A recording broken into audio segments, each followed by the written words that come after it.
Brought to you by My 11 Circle. Win first prize SUV car. Download the app now. It's the start to a new year and also a fresh new start for Indian cricket.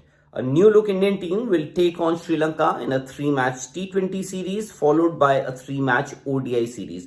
Now to talk more on this, I've got with me former Sri Lanka skipper Kumar Sangakara, who's going to be commentating during both these series for Star Sports, the official broadcasters for both these series. Sangha, thanks for your time. Firstly, India have turned a corner, especially in the T20s, a new look team that doesn't have a Rohit Sharma or a Virat Kohli or a KL Rahul. How do you see this matchup against Sri Lanka? I think, turning the corner is an interesting phrase that you probably see that over a period of time with the new look side if they play well and win continuously. I think the T20 series is going to be very close. I think Sri Lanka's got a very good T20 side. They're very competitive. They're highly skilled. Probably doesn't have the same depth of talent as India has to call upon, but with the talent available, they're going to. I think they'll do very well. We've got a very good core batting unit. We've got good lower order as well. We've got pace and spin. It's a great combination. I think India with the new look side, you have some experience there in the Pandyas and the Surya Kumar Yadavs and the Ishan Kishans of that side. At the same time, you have a few slightly newer players. And one of them I'm excited to see is Sanju Samson, Rajasthan Royals captain. But more importantly, he's just a fabulous player. He's got all the ingredients to be just a powerhouse match winner on the international stage as a batter. He's a great kid, great young man, and I'm really excited to see what he can offer. Well, you mentioned about Sanju Samson. What do you think is the best position for Sanju to bat in this Indian lineup? Because you worked with him quite a bit with the Rajasthan Royals. Well, I think he's ideally suited to number 4 in T20 cricket, coming in after the first 7 overs are done. He can bat anywhere, and I think in India when he plays, he has to bat out of position because there are so many that jostle for position. So he's got to be ready to bat anywhere, and he can. He's got power. He's got touch. He's got a great temperament, a good head on his shoulders for his batting. So he understands how to navigate difficult situations. So you can slot him in anywhere, and he'll do well.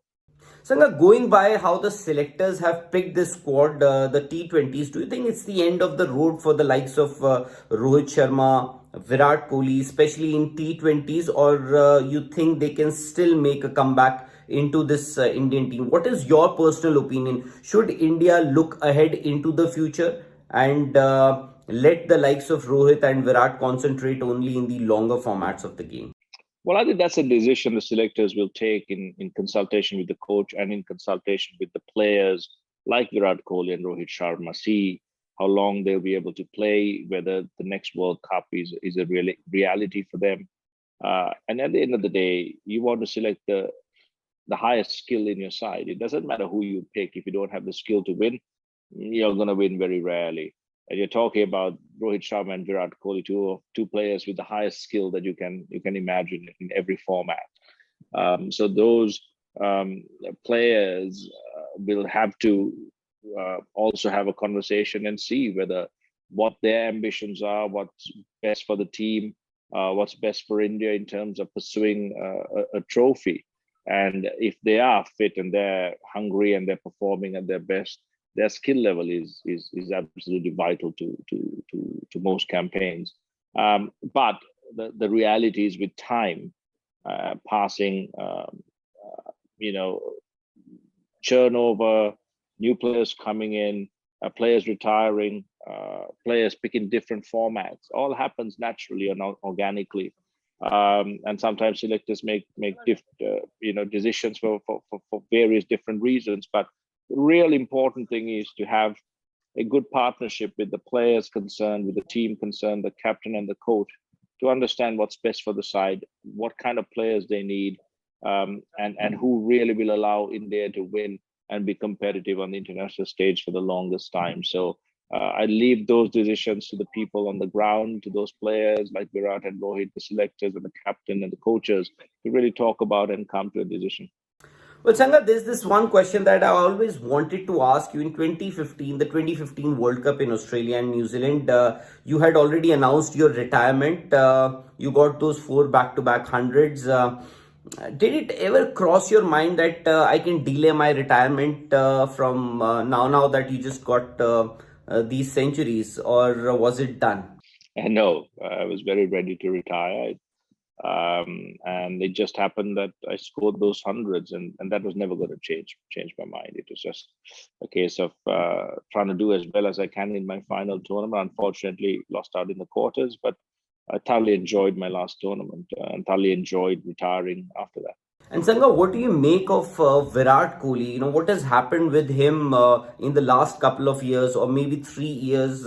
Has his cricket changed? Because, you know, there was a time when the opposition bowlers, they would be threatened to bowl at somebody like Virat Kohli. But it doesn't seem to be the same case anymore. How do you see the change in his cricket in the last few years? Yeah, I think you have different stages where batters are more threatening, and players go through, that those stages in their careers from time to time.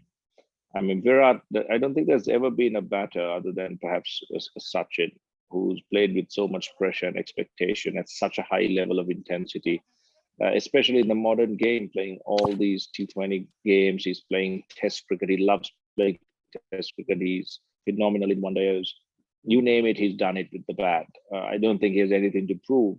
And like any player, whether you're a great player or you're a good player, you go through peaks and troughs, and the best players have those peaks much more consistently over a much longer period of time than anyone else. And Virat has done that. You get dips, you get bowlers coming up with new plans, and then the pressure is back on Virat to adapt and change his game, to understand what's coming at him and what he needs to do to stay ahead. And I think he's going to do it. The other factor that no one understands is no one plays as much cricket as Virat Kohli. It doesn't matter how good you are or how fit you are. And he's both. He's unbelievably talented and skilled, and he's unbelievably fit.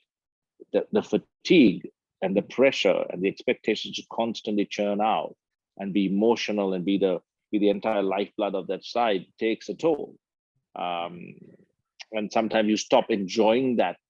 So you need a bit of a break, you need a breather, you need to refresh, and you need to come back. And that's when you find Virat coming back hungrier, performing. I mean, he's batting at the T20 World Cup, was phenomenal, especially in that game against Pakistan.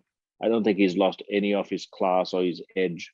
I think it's a question of really having a good, honest conversation with Virat and asking about how he manages his workload and his time, so that every time he plays to India, he's fresh, he's happy, he's hungry, and he wants to go out there and win games for India. And then try and work out that best schedule, because having the best, happiest, hungriest, fittest Virat Kohli playing for India is vital for India's success. But you can't have him playing cricket all the time and expect him to deliver like that. He's a phenomenal player. He'll continue to be phenomenal. And I think he has so much more to offer India as yet. All right. So that was Kumar Sangakara, one of the best in the business, even when he was playing, and now that he is commentating. Well, you can watch the series live and exclusive on Star Sports, and we'll get you all the updates from this series on Sports Today. Thanks a lot for your time, Sangha, and thank you as well. मेरे साथ जुड़िए मनाने के लिए cricket का सबसे बड़ा त्योहार। मैच से जुड़े आपके हर सवाल का हम देंगे जवाब। जानने के लिए हर update, live analysis, special interviews, download कीजिए स्पोर्ट्स तक ऐप।